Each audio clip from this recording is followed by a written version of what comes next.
My 14-year-old daughter's bio dad who abandoned her before birth has now filed a paternity suit. In 2008, when I was in my early 20s, I made the poor decision to briefly date a man I liked as a friend but didn't have a romantic interest in. It lasted about a month.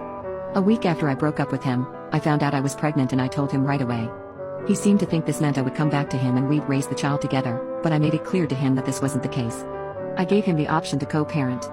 We continued speaking for a few weeks, but didn't get along and came to the joint decision that we'd go our separate ways and I'd parent the child myself.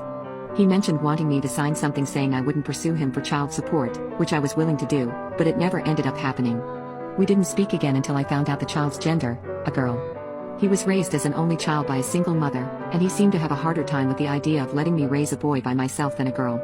But she was a girl, and after I told him that, it was the last I heard from him for a long time.